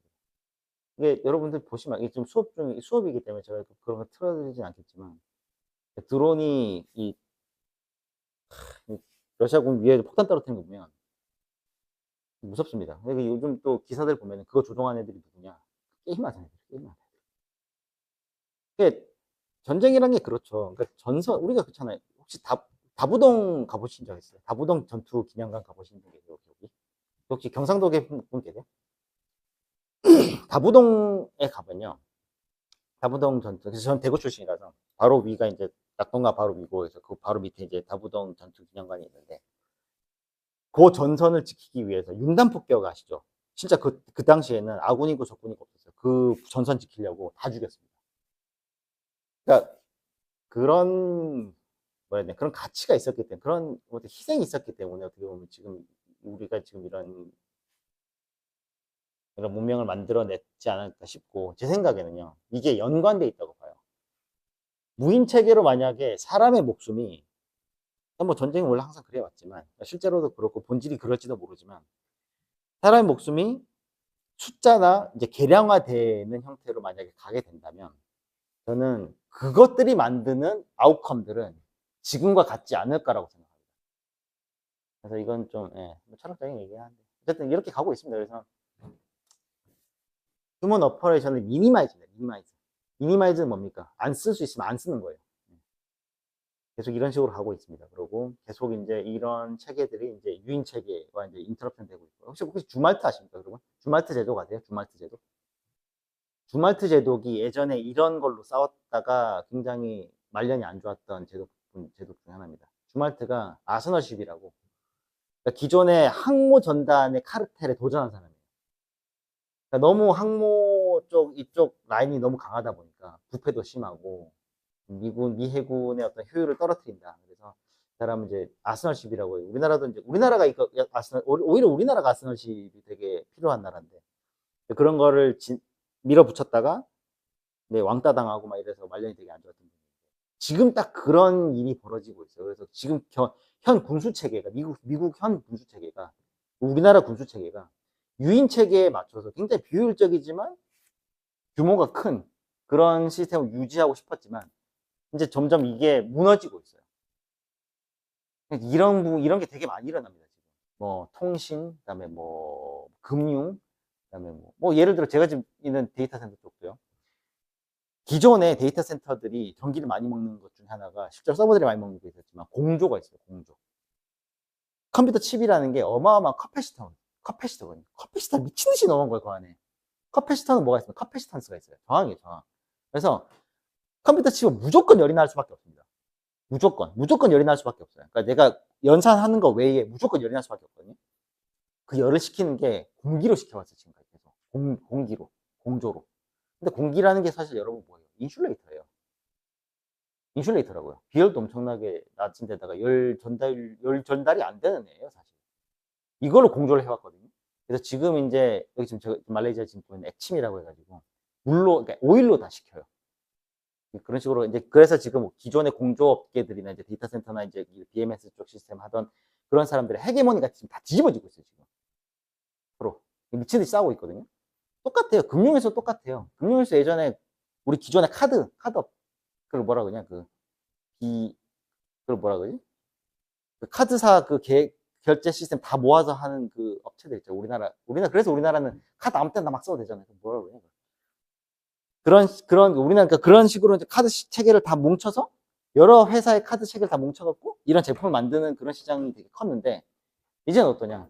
그런 이 각 카드사의 표준 프로토콜들까지 전부 다 통합되고 있어요. 그러니까 진짜 궁극적으로 물리적인 이런 것들은 다 그냥 다 없어지는 거고 진짜로 위에서 정말 소프트웨어적으로, 알고리즘적으로, 혹은 뭐 전략적으로 그런 것들만 살아남게 지금 체계가 바뀌고 있는 거예요. 환도 똑같죠. 지금 우리나라 환도 똑같죠. 사실. 예. 환이 어떻게 될지 잘 모르겠습니다. 진짜. 예. 비트코인이나 이게 전자화폐로 갈지 잘 모르겠어요. 모르겠는데. 예. 지금 그런 시대에 있는 것 같아요. 그래서 예. 예, 다음에 이제 제가 좀 DMO나 이런 쪽으로 또탈 건데, 저는 이제 해군 쪽에 관심이 많아서. 사실 바다를 제해권이 되게 중요해요. 제해권이 안 되면 제공도 안 되고, 제공이 안 되면 또 육지도 안 되거든요. 할 건데, 어쨌든. 그래서 지금 전체적으로 이제 이 미래 전장의 어떤 그런 게 많이 바뀌고 있습니다. 마지막에 여러분 이게 집중하셔야 될 것 중에 하나가 디센트럴라이징하고 센트럴라이징 동시에 일어나고 있어요. 이거 제가 기말 프로젝트를 하나 낼까 하는데, 잘 생각해. 이거를 생각해 보시는 게 여러분, 무인 이동체의 어떤 그런, 이런, 뭐지? 이런 세부적인, 여러 이 단말에 대한 그런 것도 있겠지만, 그런 캐파를 이해를 해야 전체 이 무인 체계, 무인 이동체를 가지고 우리가 뭘 어떻게 활용할 수 있을 것인가에 대한 전체적인 그림을 또 그릴 수 있는 중요한 그런 게 되기 때문에 한번 생각을 해보시는 것도 중요할 것 같습니다. 사실 여기 답이 없죠. 이건 제가 여러분들께 알려드리고, 그냥 가르쳐 드리고 이런 게 아니에요. 이건 같이 생각해 봐야 되는 거. 오히려 여러분들이 더 잘 아실 겁니다. 실무에 계시는. 국방 쪽에 계시는 분들이 훨씬 더 잘 아실 거고요. 이런 거를. 많은 고민이 필요하겠죠. 실제로 전장에서 사람을 빼는 게 얼마나 효율적인 것일까. 예. 효율이 중요한 건가, 실제로. 예. 생각을 해봐야 될 것 같습니다. 지금 몇 시간 지났죠? 1시간 했나? 1시간, 우리 언제부터 시작했죠? 한 9시 반, 반쯤 시작했네? 1시간. 1시간 했나, 그죠? 수업? 1시간 했네? 아, 그래? 아, 그래요? 11시네? 우리 언제 시작했어? 1시간, 2시간? 2시간 좀 못했나? 1시간, 1시간 반 했나요, 그죠? 1시간 반, 예. 제가 이번 주는 제 준비를 많이 못했어요. 내용도 그렇게 많이 없는데. 여러분, 이 회사의 솔루션을 좀 한번 살펴보시고요. 전체적으로 지금 미국의 국방이 이제 누구한테 지금 밀어주고 있느냐. 보잉이 지금 박살나는 이유가 걔네들 내부적인 문제도 있겠지만, 망할 만하니까 망하는 거예요. 로키드 마틴도 요즘 상태 안 좋죠. 그러니까 로키드 마틴도 지금 남아있는, 지금 로키드 마틴이 되게, 모르죠. 이제 뭐 전장에서 실제로 우리는 뉴스만 보니까요. 우리 진짜 전장 가보지 않았으니까. 근데 아마도 많이 날리고 있을 겁니다, 제 생각에.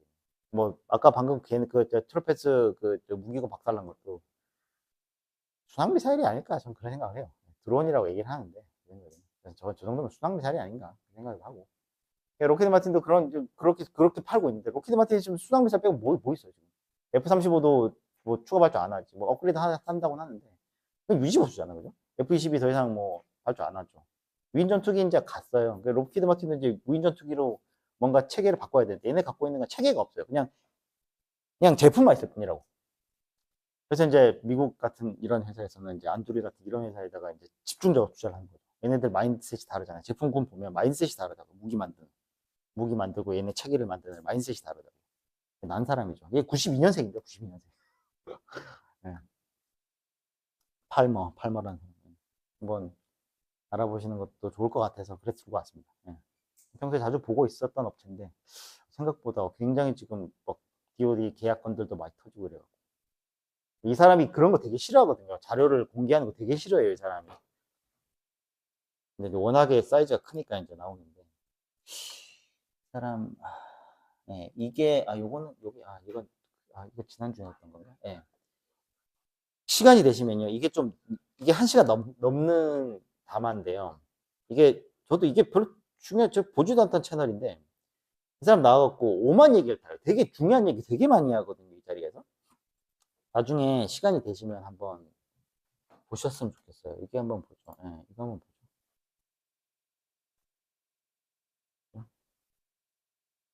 맞나? Now, how do you think the U.S. should go about best competing with China in this new Cold War? And do you think in your heart of hearts that we could pull off a second Cold War victory? I think so. There's a lot of things that we can be doing differently. A big part of this is we're already starting to make some of the steps in the right direction. They're not big enough. I mean, people talk about the CHIPS Act. It has $50 Did I billion, say that? once in a generation, incentive for pretty high-end manufacturing in the U.S. then you have to remember that Apple, one company, pledged the CCP to spend $250 billion investing in Chinese manufacturing and education. So you've got one company pledging 5 times as much money to do the same thing opposed to the U.S. That's a U.S. company, and we let them do it. So I don't want to pat ourselves in the back too much over that. Even if we have high-end chips coming off of plants in the U.S., China's going to keep moving forward, and they might be doing it much cheaper, much better. And that's especially true if they manage to beat us on one of the kind of next generation semiconductor techniques, like optical computing or quantum lithography, or one of these wacky sci-fi schemes that exist, separate from kind of the ultraviolet lithography that's being used on a lot of semiconductors here. One thing that I think we can do that has not been discussed enough is bringing back the word defector. This used to be a staple of the Cold War, a staple of world wars. This idea that we were going to heavily incentivize people in other systems that were opposed to ours, breaking out of their system, coming to the United States, and helping us fight the system that 진짜 진짜 레디컬하죠. 진짜 미국인으로서 할 말이 아닐 것 같은데, 그죠? 굉장히 레디컬하죠. 근데 이 사람 말이 맞아요. 그러니까 자본주의 시스템은 인간의 가치 자체에 중심을 두다 보니까 그 사람의 의도를 간과하는 약점이 있습니다. 그러니까 아무리 뭐 중국 뭐 관세 떼기고 해도 거기 시장에다 갖다 돈을 붓잖아요. 거기다 갖다 붓는 거고. 예전에 제가 일본에 잠깐 있을 때 그 얘기를 들었어요. 일본이 이제 우리나라는 이제 거의 없을 것 같은데 일본은 아직까지 메인프레임 쓴 데가 있어요. 예전에 막 80년대, 90년대 IBM 메인프레임을 쓰는 업체들이 있어요. 제가 1년 동안 일할 때가 코볼 소스를 보고 자바 소스로 바꾸거나 코볼 소스를 보고 설계도를 만드는 거였어요. 이렇게 X86으로 옮기려면 이렇게 해야 된다. 그런 거였는데 그런 거였는데 뭔 얘기를 그러지?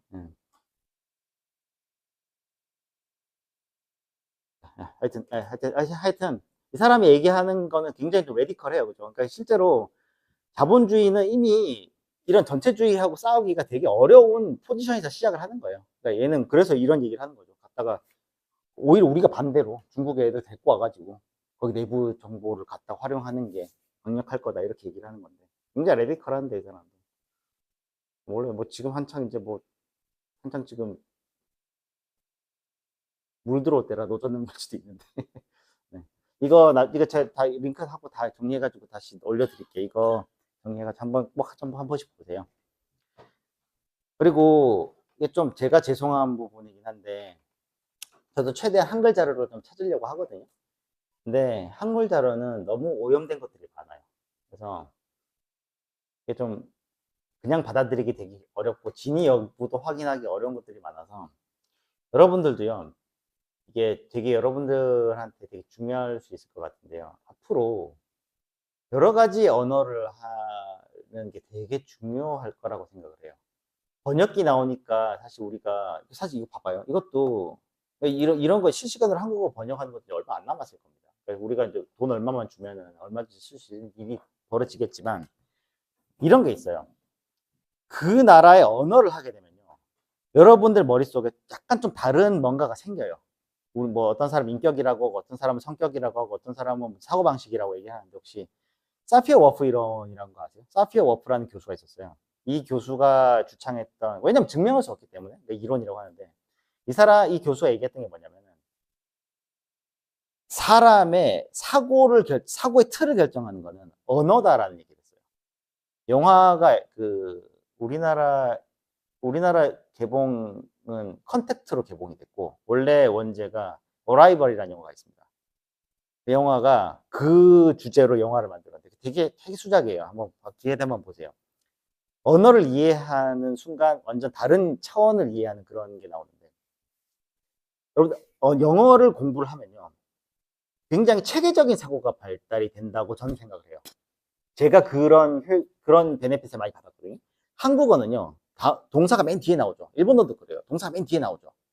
뒤에 나온다는 얘기는 지금 내가 뭘 하고자 하는 건지를 전달하는 게 목적이 아니에요. 수사가 계속 붙잖아요.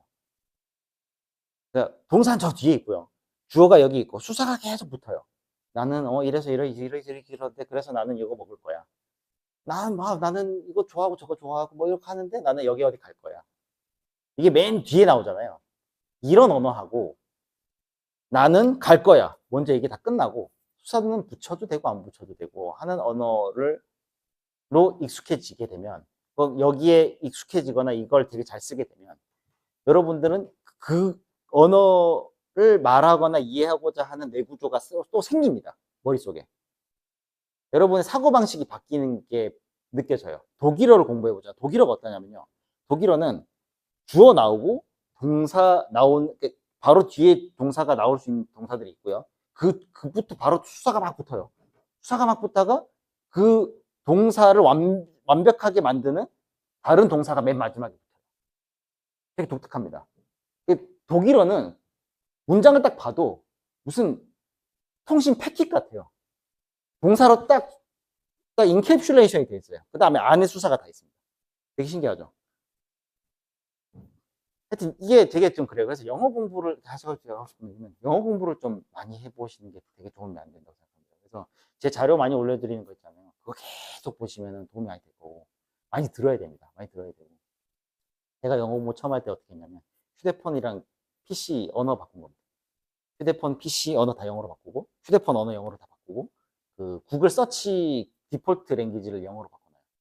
그러면 여러분들 서치를 하잖아요. 그럼 한글이 아니라 원문이 나옵니다. 원문. 그러니까 우리나라 지금 기자들도 그렇잖아요. 제대로 기사 안 써요. 현장에 누가 가요? 안 가요. 맨날 외신 보고 번역해서 자기 의도 넣고 그 신문사 의도 넣고 편집자 의도 넣고 그래서 나온 게 한글 자료거든요. 한글 자료들 좋은 것들도 있어요. 한국 사람들 잘하는 게 있거든요. 그 핵심만 탁탁 뽑아가지고 정리하는 거 그런 거 잘하는데 그런 거 이제 기술문서 같은 거 볼 때 활용하면 되는 거고. 영어 공부 좀 여러분들 많이 하셨으면 좋겠다는 생각이 좀 들어서 얘기를 해봤습니다. 자료 같은 거를 제가 좀 많이 항상 올려드리니까요. 수업 자체는 그렇게 중요하지 않다고 생각을 하는데, 그래서 뭐 제가 수업에서 그 내용을 그렇게 많이 얘기한 것도 아니고. 근데 제가 항상 그 레퍼런스를 올려드리는 거 있잖아요. 거기에 좀, 많이 좀 시간을 많이 할애해 주셨으면 좋겠습니다. 이 중에 혹시 올해 논문 쓰셔야 되시는 분 손 들어보세요. 계세요? 혹시 올해? 내년이시죠, 다들? 지금 2학기시죠, 두 분? 저기 5분 다. 그죠? 3학기세요? 아, 그거 가을 학기세요? 아닌데? 네, 지금 가을 가을 학기시구나. 아. 지금 논문 주제는 거의 다 나와 있으십니까? 빨리 하셔야 돼요. 시간 없습니다. 진짜 저도 해봐서 아는데 이거 진짜 일하고 논문하고 지옥이거든요, 진짜. 저도 한 4달 동안 거의 막 3시간, 4시간 자고 막 그랬었는데 진짜 지옥이거든요. 근데 저도 그런 거 잘 못해요. 동시에 여러 개 못하는데 미리미리 하셔야 됩니다, 진짜. 주제 그러고 한계를 빨리 찾으세요. 내가 이것까지 하고 싶은데 이거 내가 할 수 있나? 이거 빨리 찾으세요. 안 된다 싶으면 넘기세요, 딴 데로. 다음 논문에서. 여기 이번 연문 여기까지 하고 그 다음 따라가는 논문에서 하셔도 됩니다. 그리고 교수님들 빨리 찾으시고요. 그러니까 지금 만약 2학기시다 이러신 분들은 교수님들 빨리 이제 컨택을 빨리 하세요. 어느 교수님이 내 연구를 관심 있게 봐주실 교수이고, 내 지금 연구하고자 하는 거를 어떤 교수님이 가장 잘 봐주실까 빨리 찾으세요. 우리 학교가 좋은 게 일반 대학원이란 말이에요. 그래서 어느 교수든 지도 교수 할 수 있어요. 꼭 방위학과, A학과 이게 아니에요. 이게 방위 AI 학과 그거는 좀 껍데기일 뿐이고 어느 교수님들도 다 컨택할 수 있거든요. 하시는 게 되게 좋을 것 같습니다. 주말에 여러분 일을 하시니까 그게 되게 어렵긴 할 것 같기는 한데. 잠깐 나 녹화하고 있는 거 맞지? 맞나? 맞네요. 저번에 한번 이래요. 하여튼 여러분 시간 내주셔가지고 와주셔서 감사하고요. 또 최대한 좀 한국에 붙어 있을게요. 다음 주까지 또 어떻게 좀 해보려고 노력을 하겠습니다. 저도 되게 편한 회사에 있었는데, 되게 통신회사 이렇게 되게 편한 회사에 있었는데, 저 회사는 출퇴근이 없었어요. 한국에 저밖에 없고. 한국에 저밖에 없으니까 그냥 집에서 하고 싶으면 집에서 하고, 뭐 사무실 가서 사무실 가서 하고, 일이 너무 널널해가지고. 그래서 뭐 데이터 센터에서 큰데 한번 와볼래 하지 않는데 갔다가 한국에서는 다시는 가기 힘들겠죠. 하여튼 그렇습니다. 하여튼 여러분들 한 주 일하시다 고생 많이 하셨고요. 오늘 와주셔서 정말 감사합니다. 다들 혹시 다른 지방에서 오신 분들 안 계시죠? 예전에 수고하셨습니다. 그래서 어쨌든 너 수업이 좀 많이 부족해서 죄송하고요. 항상 제 수업이 좀 많이 부족해 죄송한데 여러분들 좀 얘기하시고 싶은 거 있으시면요. 그 텔레그램에다 그냥 얘기하세요. 여러분들 옆에 눈치 볼 거 없습니다. 여기 학비 내고 왔고 공부하러 왔기 때문에 남들 신경 쓸 필요 없어요. 그래서 내가 그 질문한다고 누가 뭐라 하는 사람도 없고요. 뭐 이거 알고 싶은데 궁금한데 뭐 이거 어떻게 해야 돼 뭐 그런 거 있으면 그냥 바로 물어보세요. 꼭 이거 관련된 거 아니더라도 뭐 대학원 교수님 나 이거 하고 싶은데 추천해줄 교수 있습니까? 이렇게 질문하셔도 되고 뭐 이번에 내가 뭐 미사일 쓸 건데 뭐 이런 부분 어떻습니까? 이렇게 여쭤보셔도 되고 제가 아는 거라든가 제가 드릴 수 있는 건 도움을 다 드릴 테니까 저를 좀 많이 써먹으세요. 써먹으셔야 돼요. 누구든 저 말고도 누구든 뭐 교수님들이든 많이 써먹으셔야 됩니다. 공부하러 오는 것이기 때문에 하여튼 고생하셨습니다. 네. 다음 주에도 뵙겠습니다. 네. 감사합니다.